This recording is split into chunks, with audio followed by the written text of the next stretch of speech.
The next topic I want to talk about, but I don't want you to apply it right now, but later, is sleep.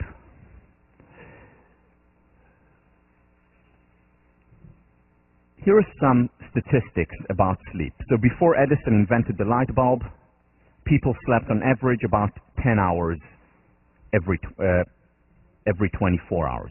10 hours a day, most of it at night, but sometimes during the day as well. Today, the average person gets about 6.9 hours of sleep during the week and 7.5 hours of sleep on the weekend. That's the national average. For college students, it's a little bit different. How many people, just so I get a show of hands, how many of you, other than me, get a full 8 hours of sleep a night? Okay. I'm sure there are many more. They're probably asleep now. So, here is the national average. Between 18 to 29-year-olds, about a quarter get 8 hours of sleep. 75% don't get enough sleep. Now, for some people, they need 7 hours. Some people need 9, some 16. No. The average is 8. We all vary somewhere around that. There are very few people that need very little sleep, and there are very few people that actually need a lot of sleep. And how do we know how much sleep we need? When do we wake up naturally? When we go to sleep when we're tired. And that's how we can gauge it. It's around 8 hours. Now, many people are saying, okay, for me to get 8 hours of sleep, I'll need 30-hour days. It's not enough. It's a third of 24 hours. That's too much. I can't afford it. Well, you can afford it if you look at it as an investment, if you make it a priority. It's like a business person going and making a deal and saying, well, I can't afford spending $100,000 on this deal. Well, you can't afford giving it away, but what if you will get a return on investment of 20% a year? Then it changes. Then yeah, maybe I can afford 100,000 if there is an ROI, return on investment on it. The same with sleep. And there's a lot of return on investment on these 8 hours. A lot of research showing how important sleep is and why we need to make it a priority. So let me list just a few very briefly. First of all, physical immune system. Strengthens significant. We all know that when we go on little sleep, we we're more likely to be unwell after an exam period, and of course it's related to stress as well, but sleep in and of itself, enough sleep strengthens our immune system. Energy levels. Now, there are a lot of theories going around that, well, it's better to sleep 5 hours than 7 hours because of certain cycles, and yeah, these cycles exist. But in general, more sleep to a point is better. If we're sleeping more than 10 or more than 11 hours a day, sometimes it's associated with going through difficult times. Sometimes it's associated with depression. Depression can lead to insomnia, or it can lead to the opposite, sleeping too much. But as I said, if you're sleeping 10 hours a day, it may mean that you need 10 hours a day. Doesn't mean that you're depressed, doesn't mean that there's something wrong. But check it out. See throughout your life how many hours of sleep did you need on average. More sleep is generally better up to a certain point. We talked about physical exercise, and that when we don't exercise, what we're doing is our weight goes up beyond its base level, beyond its God-given or genes-given, our natural state. Which is why most diets fail when they're not associated with exercise. The same applies to sleep. If we don't sleep enough, we go beyond our base level of weight. Actually, correlation, and not just correlation, causation. Lack of sleep to putting on weight. And if we try and diet, we're fighting our nature again. Simply sleep enough, that's one of the contributing factors to effective weight management. Motor skills. 100,000 road accidents on average each year as a result of lack of sleep.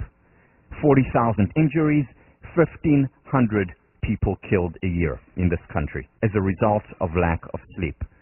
either themselves being the drivers who didn't sleep or being on the receiving end of the accident. In the workplace, day in and day out, accidents are caused because of lack of sleep, costing the economy an estimated $100 billion a year.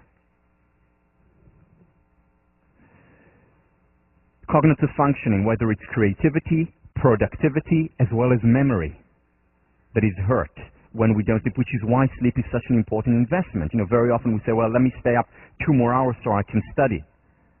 Whereas in fact, you would get much more studying done. You'll remember the material better, be more creative if you get these extra 2 hours of sleep.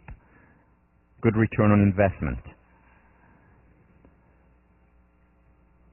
Very often we can learn a lot about ourselves through babies. Why? Because babies don't suppress emotions. What happens to a baby when he or she doesn't get enough sleep?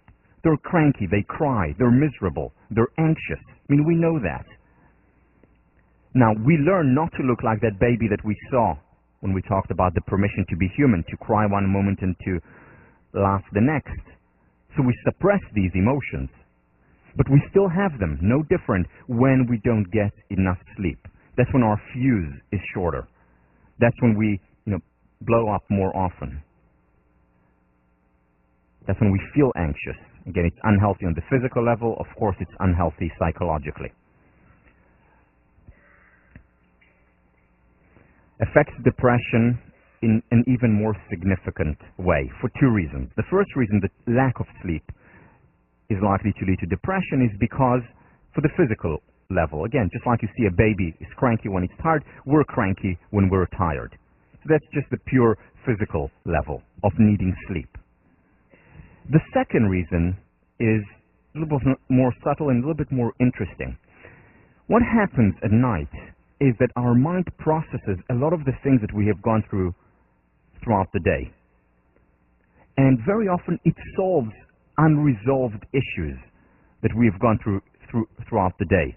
Which is why, you go to sleep with a math problem, often you wake up in the morning with a solution. But it's not just math problems that are solved at night. It is also other interpersonal, intrapersonal issues that are solved throughout the night. And if you look at dreams, usually the dreams that we have early on during the night are actually less pleasant, enjoyable dreams. We're more likely to have pleasant dreams later on in the night. Why? Because the first part of the night, that's when we're working on problems. We're dealing with issues. Some that were conscious, some that were not conscious during the day. Later on, after we have resolved a few of these problems, our dreams become more pleasant. Again, this doesn't mean you can't have a nightmare at 11:30 a.m., but it means that you're more likely to have bad dreams earlier on. And when we don't give ourselves the opportunity to quote-unquote complete our dreaming, complete problem solving through the night, we wake up with that problem unresolved. And then it's there, whether it's on the conscious or subconscious level, it's unresolved. And we pay a price for it. And over time, when we have a lot of unresolved issues, especially when they're suppressed or repressed, we're more likely to enter depression. So sleep for the physical need of sleep as well as for the psychological need of sleep. Everyone talks about beauty sleep. Why? Because that's manifest, that's obvious. You can tell when a person hasn't slept for 24, 36 hours. There are rings around the eyes, so you can hide them, but still you can see when someone is enervated. But it's not just about a beauty sleep. It's also about happiness sleep. It is also about intelligence sleep. Because we know that people who haven't slept, say, for 24 hours, after 24 hours, their IQ is reduced by 10 points or more. So there is beauty sleep for sure, but there is also happiness sleep as well as intelligence sleep. It's a good investment on every level.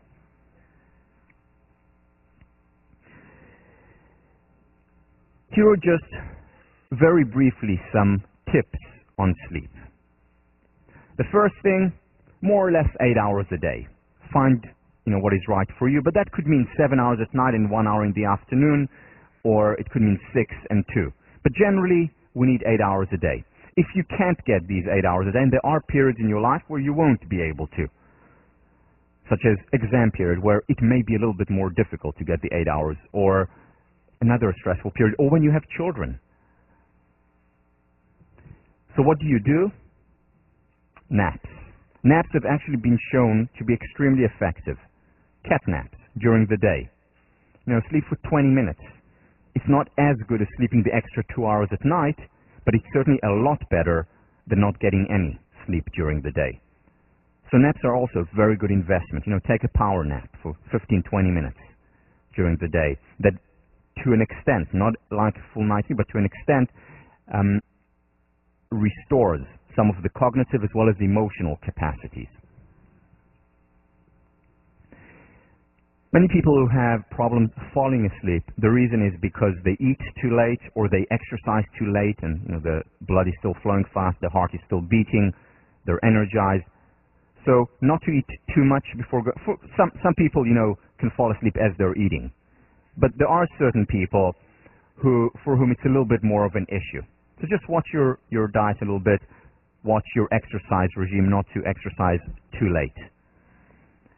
Also, other people who have insomnia, in large numbers do have insomnia, is to give yourself permission to be human. I don't think there is one person in this room who hasn't at times had difficulty falling asleep. Before the SATs, before an exam, before a date. And it's natural. Generally I don't have problems falling asleep. I get to 10 p.m. and I'm zonked.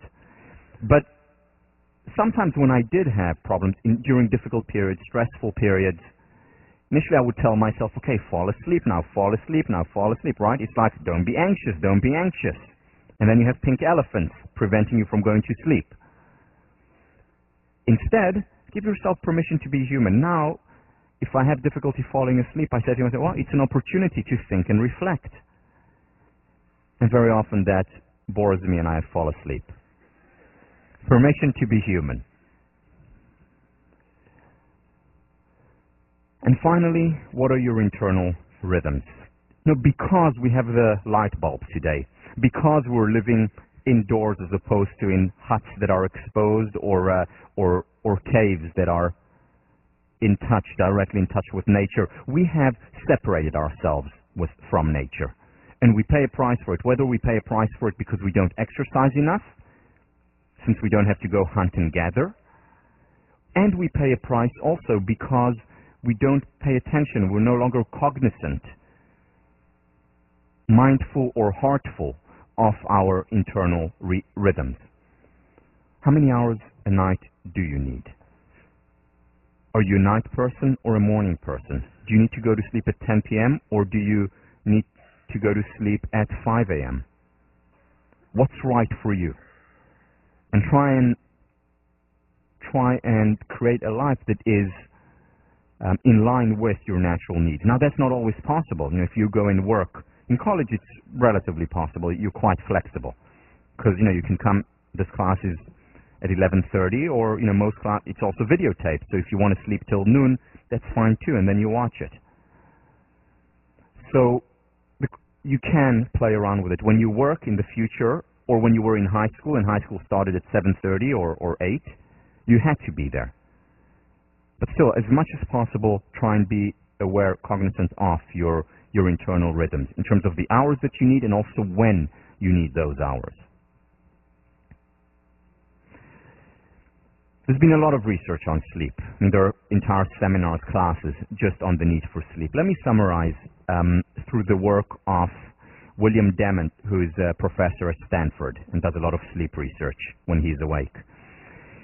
Effects of sleep deprivation on health and well-being have been documented by research. Cognitive skills and physical performance are impaired by sleep deprivation, but mood is affected even more.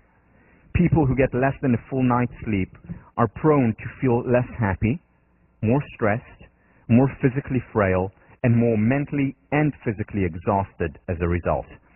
Sufficient sleep makes us feel better, happier, more vigorous, and vital. I don't think there's one person in the room who didn't already know this. Again, we're not teaching you anything new. I'm just reminding you of the things that you already know.